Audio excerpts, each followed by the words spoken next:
buenas tardes, queridos amigos. Nuevamente quiero agradecerles el que una vez más nos hayan permitido entrar en sus hogares, al tiempo que les agradezco profundamente el seguimiento que están haciendo de mis vídeos.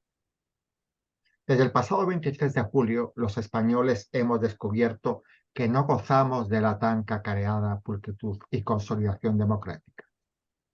Bastó para ello descuidar presuntamente la cadena de custodia de los votos por correo, al tiempo que era rechazado el ofrecimiento de la policía.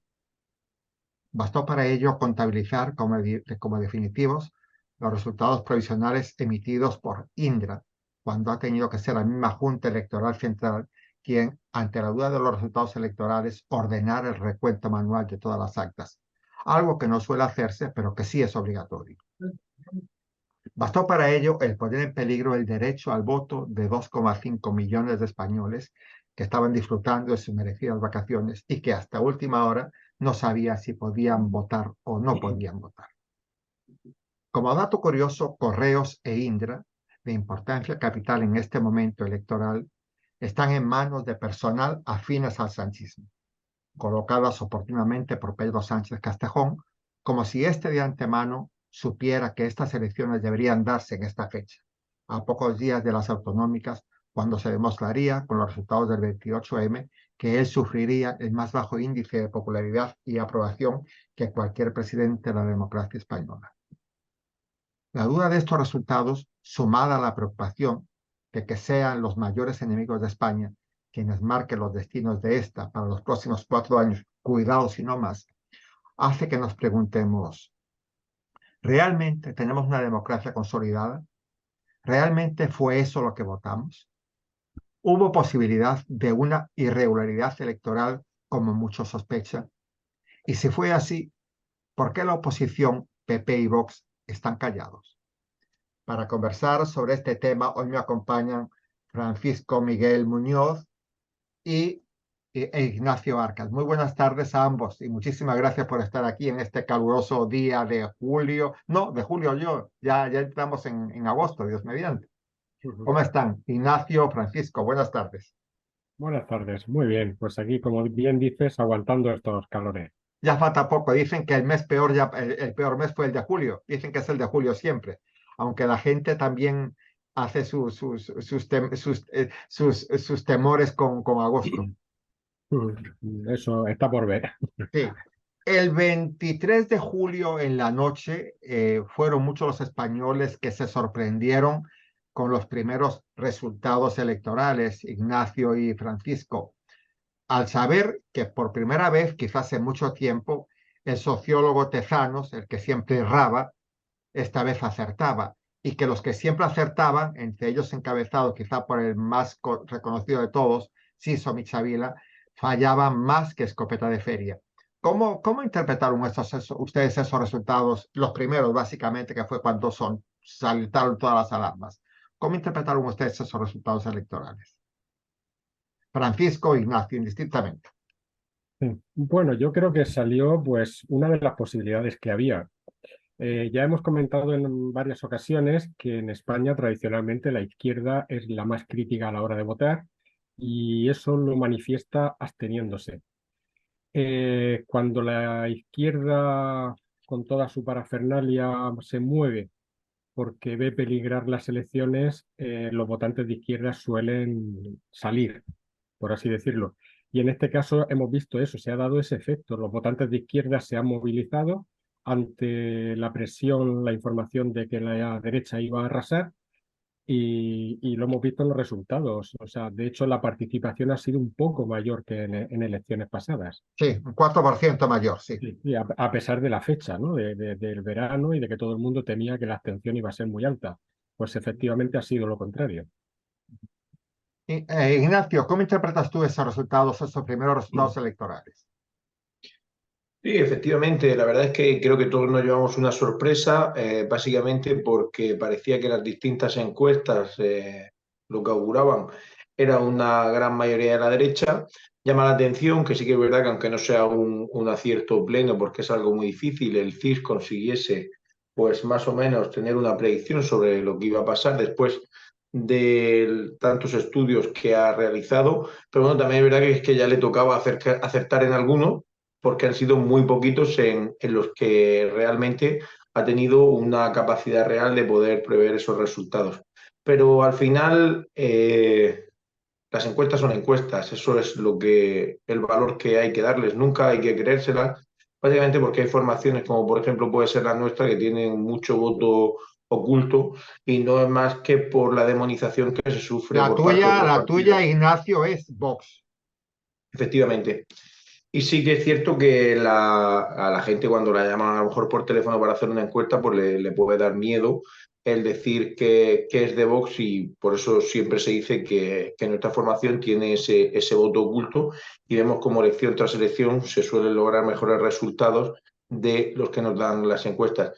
Sí es verdad que llamó mucho la atención ver cómo quedó el arco parlamentario y es una de, pues al final todo esto viene de la campaña que se realizó después de las elecciones autonómicas, donde vimos que se ha dado pues muchos escándalos por parte de algunos varones del Partido Popular o incluso del propio Feijóo, que al final a lo que nos han llevado es a darle alas a Pedro Sánchez, a una persona que parecía que iba a salir fuera de la Moncloa, que no iba a tener ninguna posibilidad y tras comprar ese discurso sobre Vox, el único socio posible que tiene el Partido Popular, pues nos hemos visto en la situación en la que nos encontramos actualmente. Les Yo pregunto, creo, yo, perdón, Francisco, perdón, sí, sí. sí, yo creo que se dio también, se ha dado un fenómeno en esta campaña electoral muy peculiar. Efectivamente, ahora mismo, tal como están las fuerzas políticas en España, las alianzas posibles por parte de la derecha, pues era PP, o es PP y Vox, fundamentalmente algún pequeño partido, el PNV o algún otro, Unión del Pueblo Navarro, etcétera, pero son insignificantes. Eh, y además, lo que hemos observado que tampoco, más bien han hecho una campaña entre ellos, entre PP y Vox, de enfrentamiento, de descrédito de uno hacia el otro. No ha habido ahí una línea común o simplemente una línea paralela, pero porque lo que hemos visto es que se han atacado, tanto el PP ha atacado a Vox como Vox al PP, y eso creo que también les ha perjudicado. Aparte, como decía en otras ocasiones, Feijóo nunca para mí ha sido el candidato ideal del Partido Popular. Yo creo que otro candidato hubiese tenido otros resultados. Feijóo arrastra muchas cosas desde hace mucho tiempo que le deja una credibilidad muy debilitada. Entonces ustedes, por lo que está comentando, descartan lo que mucha gente, bueno, no digo mucha gente, bastante gente, yo no sé si mucha o poca, que comentan de que aquí hubo una irregularidad electoral.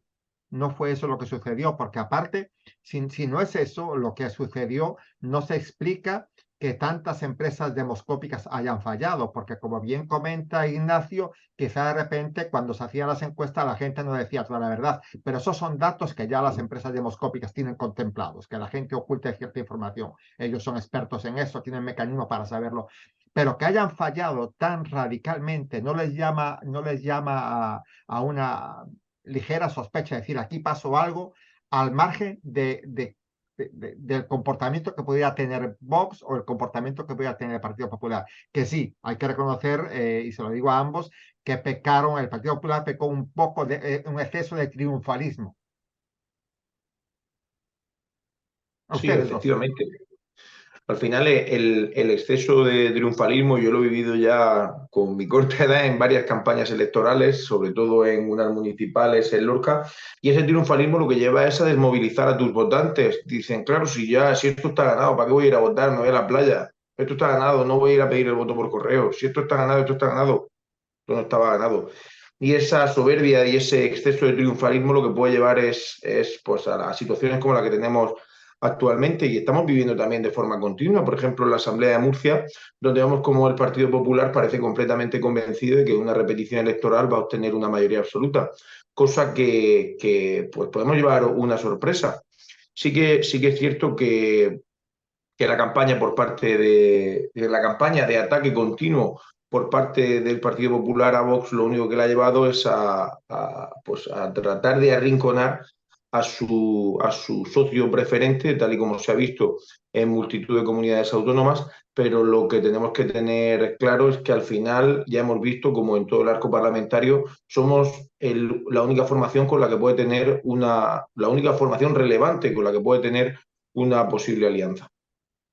Francisco. Sí, aquí se ha dado esa situación de enfrentamiento a nivel de campaña entre PP y Vox. Efectivamente ha quitado muchos votos, ha hecho que mucha gente no vote o vote erróneamente. Y luego, como decía, a todos nos sorprendió en la campaña la estrategia de Feijóo, sobre todo en el primer debate electoral, el primer y el único debate en el que ha participado. Ahí nadie esperaba que Feijóo ganase, publicitariamente hablando, ¿no?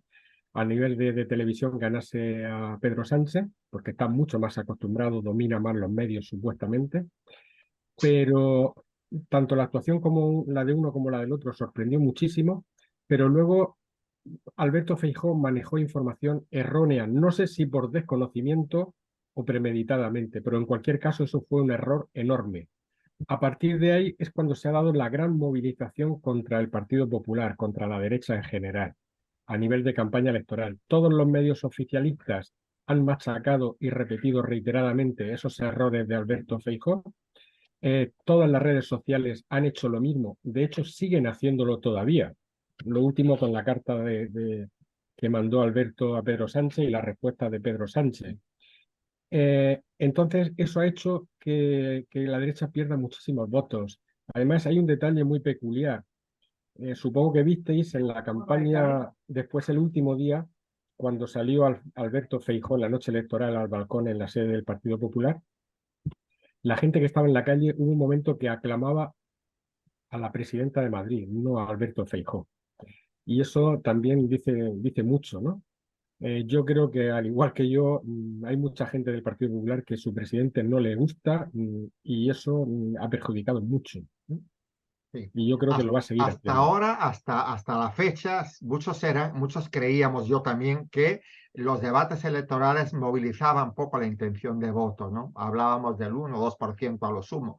Pero es evidente que no fue así, según lo que te oigo comentar a ti, Francisco. Realmente el error del primer debate electoral con las mentiras, cosa que a nadie le sorprende, porque si alguien miente reiteradamente es Sánchez, y ahí parece que es inmune a eso. Pero si eso es así, lo que me sorprende es que en escasamente 7 u 8 días del debate, del primero con el segundo debate, al cual Feijóo no asistió, haya sido tan determinante esa intención de voto por parte de la izquierda, que haya visto que pudiendo ir a votar podía obtener el resultado que ha obtenido, que luego hablaremos de él. Realmente son importantes y determinantes los debates electorales en la intención de voto, Ignacio o Francisco. Sí, efectivamente, yo creo que hoy en día tienen bastante relevancia, además, solo con ver los datos de audiencia que tienen, pues uno sabe que puede movilizar aparte de ese electorado. Hemos visto como en torno a los 4 o 5 millones de personas siguen estos debates y yo quiero poner un ejemplo que es bastante bueno y en la repetición electoral que hubo en 2019, Vox en esas primeras elecciones obtuvo 24 diputados y en las segundas elecciones, tras poder participar en el No, debate. fue la del 16, 15-16 lo que fue, ¿no? ¿O no? No, no, 19, la del 19. la del 19. Las de hace 4 años. Sí. En el primer debate, la Junta Electoral, como no teníamos representación, nos prohibió participar y en el segundo debate nos dejó participar. Y claro, en ese debate, Santiago Abascal pudo transmitir nuestras ideas sin ningún interlocutor, lo pudo hacer él directamente sin que se manipulase su mensaje, lo que nos hizo pasar de 24 a 52 diputados porque la gente al final comprendió que nuestras ideas no son lo que transmiten los medios de comunicación y que muchos de ellos, tal y como se demostró, más de 4 millones de personas están de acuerdo casi 4 millones de personas en ese momento estuvieron de acuerdo con nuestro programa electoral. Me gustaría una opinión de usted, una explicación, más que una opinión, una explicación de ustedes a los datos que les voy a mostrar ahora. En el año 2019, el censo electoral era de 37 millones de habitantes. Estamos hablando de hace 4 años. 37 millones de personas. En el 2023, ese censo se rebajó a 35 millones de personas. ¿Cómo es posible eso? Que faltan 2 millones de votantes. ¿Qué explicación Bueno, eso encuentran a eso? pues sí, eso la única explicación es ver la evolución de la población en España. Ha crecido, Evidentemente, evidentemente ha crecido. sí, la población ha crecido, pero, a ver, votantes, hemos sufrido una pandemia donde han habido decenas de miles de muertos, que yo tengo mis dudas de que los datos que se hayan dado sean correctos o exactos. Yo tengo mis muchas dudas. Por supuesto, esos muertos de esa pandemia, esas decenas de miles, no sé hasta dónde llegan realmente, son votantes, son personas, casi todos, salvo alguna pequeña excepción, eran personas que estaban en el censo y que tenían el derecho al voto con casi total seguridad. Aparte, ha habido, parece ser que en los últimos tiempos hay un aumento de las defunciones en España. Entonces, pues habría que ver los datos exactos y precisos. Yo hoy he intentado hoy verlos y no lo he conseguido, no he conseguido toda la información. Precisamente. Entonces habría que ver cuál ha sido la evolución en estos 4 años de la población española, sobre todo la mayor de edad, la que tiene derecho al voto, no Claro. la gente joven, los nacimientos, que pueden incrementar la población, No hay que evidentemente. temer, sienten ustedes que no hay que temer por esa diferencia de 2 millones de votos, que no hay que temer que haya pasado algo extraño, digo yo, algo curiosamente extraño que impidiera que esa gente se contara, que esos 2 millones de votos se contaran. Yo Sugiero. creo, sí, yo creo, a ver, si hubiese sido algo Porque fíjate, significativo, te comento, Francisco e Ignacio, en el 23, en el año 19 votaron el 66%, que fueron 24.500.000 personas, y hubo una mm, abstención de 12.400.000 personas. Eso todo hacía un total de 37 millones de habitantes, 37 millones de votantes. En el mm, 2023 votaron el 74, el 70%, que fueron 24 millones de personas, lo mismo que el 2019. mm, Pero se abstuvieron 10 millones de personas, o sea, 2 millones menos contadas que en el 2019. mm. Realmente eso llama también la atención, porque son 2 millones de votos muy importantes en esta cifra que están manejando de diferencia entre uno y otro. Sí, pero mira, a ver, en los colegios, no hablo ya a nivel global, a nivel nacional, en los colegios electorales, en los pueblos, ahí los partidos sí que están pendientes de sus votantes y de que la gente vaya a votar. Por lo menos hay una intención y un seguimiento pues bastante cercano a la gente.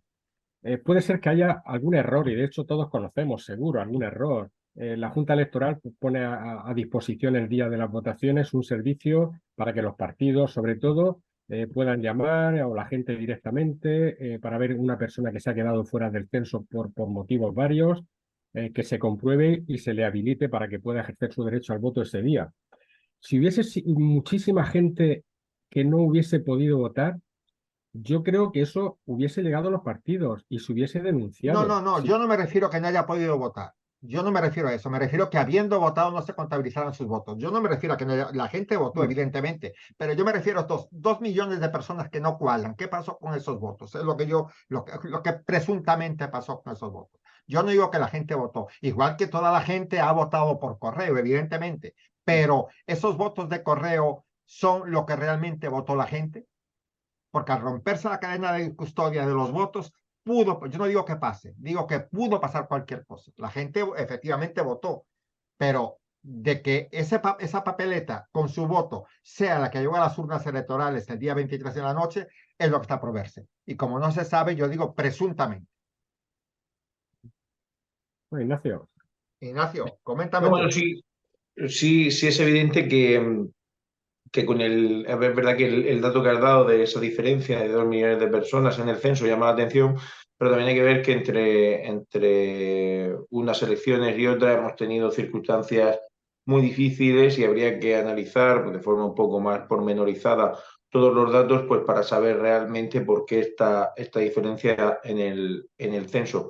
En cuanto a los votos, bueno, pues conociendo el sistema desde dentro, y yo fui responsable electoral tanto en estas elecciones como en las anteriores, en la Junta Electoral de Zona de Lorca, uno, viendo cómo funciona el procedimiento, sabe que es muy difícil el llamado pucherazo, básicamente porque quienes conforman las mesas electorales son personas independientes, elegidas al azar. A mucha gente de la que nos está viendo le habrá tocado en una mesa electoral, y pues hay tanto un presidente de mesa como dos vocales, aparte de los interventores que quieren aportar los partidos y los apoderados. Menos los apoderados, todos los anteriores tienen que firmar el acta que salga de la mesa donde se encuentran, y esas actas se envían al juzgado, que es donde se contiene el voto por cada una de esas mesas. Yo no me estoy refiriendo a eso, Ignacio, no me estoy refiriendo a eso. Yo no pongo en duda la pulcritud de los miembros de las mesas, no lo pongo en duda. Lo que yo cuestiono es, porque se comenta muy frecuentemente, de que al romperse la cadena, la custodia la cadena de custodia de los votos en correos que estuvieron, hay que reconocer que estuvieron desde el día jueves hasta el día domingo, esos votos en correos. 2,5 millones de votos. Y basta con que una persona solamente, presuntamente, con una valija que tenga 1 millón de votos ya previamente sellados, se puede hacer el pucherazo en un momento. Eso en primer lugar. En segundo lugar, a pesar de que las actas estén bien elaboradas por los miembros de la mesa, y no pongo en duda eso, nadie pone en duda eso, yo estoy cuestionando los datos que vacía Indra. Porque si eso fuera de antemano afectados con pulcritud extrema, no tendría que ser la Junta Electoral Central la que dijera, vamos a contar esto manualmente. Porque ese vestigio de duda crea un problema ya en la legalidad democrática. Cuando uno dice, pudo romperse la cadena de custodia en correos, pudo. Pudo que Indra se haya equivocado de manera gravemente, pudo. Por lo tanto, eso de alguna manera pone en peligro lo que es la legalidad democrática en España. Sí, No sé pero si a lo que me refiero. por ejemplo, en Murcia, a la hora bueno, en todos los colegios electorales hay un representante de la administración que es el que introduce los datos en una PDA que llevan, para que la gente pueda ver en directo los resultados electorales, pero independientemente de esos datos no son los definitivos. Yo cuando estuve en el recuento hubo una diferencia de 200 votos por un error que había habido por parte del funcionario a la hora de introducir esos datos en la PDA, y se cambiaron los resultados en una de las mesas de ahí. Así que es cierto que ese conteo manual de las actas y la revisión de los votos nulos se realiza por parte de las juntas electorales en sus circunscripciones, pero sí que es verdad que puede haber errores a la hora de introducir en los sistemas informáticos, aunque eso después tiene una doble revisión por parte de los tribunales, en este caso las juntas electorales presididas por secretarios y por jueces. Pero tengo entendido, Ignacio, y ya le doy la palabra a Francisco, que eso de un tiempo a esta parte no se venía haciendo, que se aceptaban como válidos los votos de Indra. Es lo que yo tengo Vale. entendido, que llevan unos años que el conteo manual, a pesar de que casi es obligatorio, no se hacía. No, pero siempre existe una revisión por parte de las juntas electorales. Sí. Debe existir, bueno, y más si uno de los partidos pide que se haga ese conteo, bueno, uno de los partidos, algún interesado por cualquier motivo, pida que ese conteo se realice de forma manual, está en su derecho de hacerlo. Si no recuerdo mal, lo recoge la propia normativa, y por ello pues los tribunales en este caso tienen que estar al ¿Y amparo a de qué creen las juntas. ustedes, Francisco, ya te doy la palabra, a qué creen ustedes que en este momento, con esa sospecha, aunque sea leve y presunta, tanto Vox, que son los grandes afectados, Vox y el Partido Popular, no haya pedido un recuento, no haya pedido una revisión de los votos? Francisco. Sí. A ver, yo creo que el sistema electoral en España es bastante garantista y creo que bastante fiable en todo el proceso. A ver, efectivamente, aquí donde desde las pasadas elecciones autonómicas y municipales, que es cuando se ha generado todo este mal rollo, esta historia con el voto por correos, eh, yo creo que a los funcionarios de correos se les ha machacado muchísimo en esa campaña pasada, se les machacó muchísimo a nivel popular o social. Y yo creo que injustamente, por supuesto, no tengo duda de que una oveja negra hay en todos los colectivos, eso siempre está ahí. Pero bueno, en general, en líneas generales, yo creo que la labor de los funcionarios de correo es impecable. Y debido a ese machaque que se les hizo socialmente en las pasadas elecciones, yo creo que en estas elecciones generales los funcionarios de correos han sido mucho más escrupulosos en su trabajo. Totalmente de Yo creo, acuerdo. yo Totalmente de creo que acuerdo. incluso diría que efectivamente en esos 2 días donde los votos se quedan guardados en correos, El jueves, viernes, 4 días, 4 días. sí, bueno, sí, es igual, 4 días. En ese periodo donde los votos se quedan guardados en correos, yo creo que incluso los funcionarios han sido, por esa situación, por dar imagen de limpieza, de un trabajo serio como hacen, yo creo que incluso ellos han estado pendientes de que eso se custodie correctamente. He hablado con algún funcionario de correos al respecto y bueno, en general están muy molestos por la situación social, por la leña que se echó al fuego contra ellos.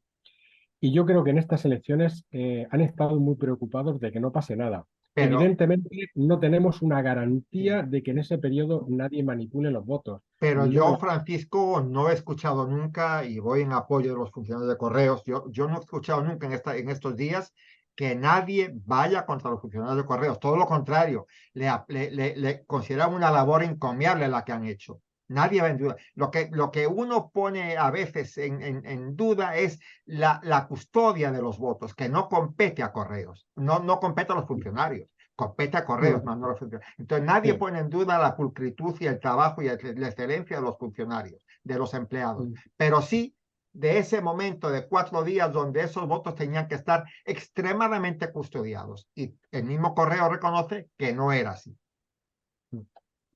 No, hay, a ver, falta efectivamente, falta en el sistema como decimos, como digo y que creo que es bastante fiable, faltan algunos matices, falta darle un poco de veracidad a ese periodo donde se guardan los votos de correo, a ese proceso donde se hace el recuento cuando hay una denuncia por parte de partidos o de otras personas con todo el derecho a que se revisen las actas, que se hace esa revisión correcta y tal, pero darle una imagen de visibilidad para quitar las suspicacias, para que la gente vea que el proceso, vea la gente que es limpio de verdad.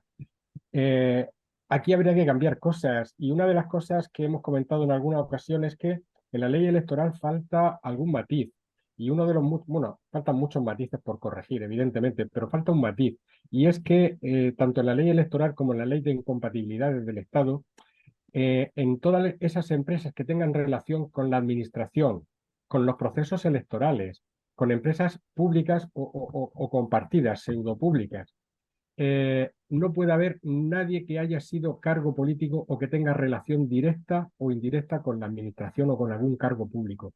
Eso debería estar contemplado en la ley y además ser tajante y muy estrictos para dar esa imagen y esa sensación de limpieza y de pulcritud en todos los procesos. Eso no se da porque le voy a leer una noticia, una nota que ustedes perfectamente conocen. En junio del 2022, el gobierno toma el control de Indra, destituye a 3 consejeros y al director ejecutivo, poniendo en su lugar a 2 exdiputados del PSOE y a un exministro de Zapatero, y le inyecta 40 millones de euros. Previamente, Sánchez, a dedo, colocó al presidente de Correos en esa institución. O sea que de alguna manera él sabe que esos dos institutos, esos dos organismos que eran determinantes en una campaña electoral que yo estoy casi convencido que sabía que se iba a celebrar ahora, eran esos 2 puntos importantes para él, independientemente de que hubiera un presunto pucherazo o no. Él sabía que estos dos elementos, estos dos puntos eran neurálgicos para sus intereses. Pero al margen de eso, también me gustaría una reflexión de ustedes, tanto de Ignacio como de Francisco, por lo siguiente.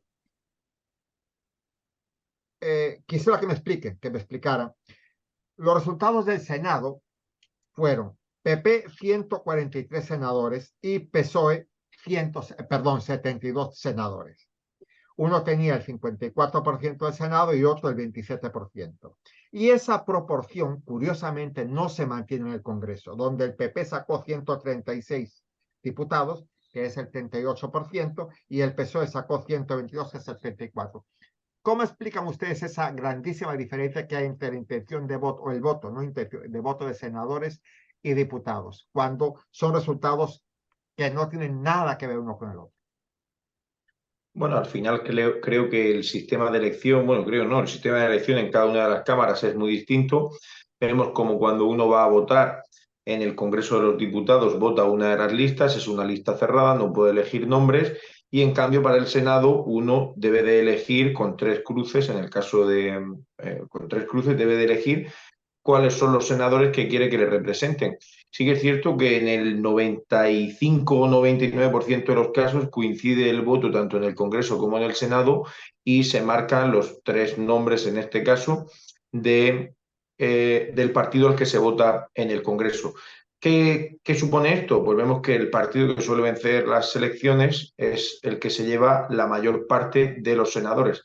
Un ejemplo, Murcia, el Partido Popular tiene 4 diputados y el Partido Socialista tiene 2 diputados, y en cambio en el Senado la proporción es muy distinta porque el Partido Popular ha conseguido con los mismos votos, 300.000 votos aproximadamente, ha conseguido 3 senadores y el Partido Socialista un solo senador.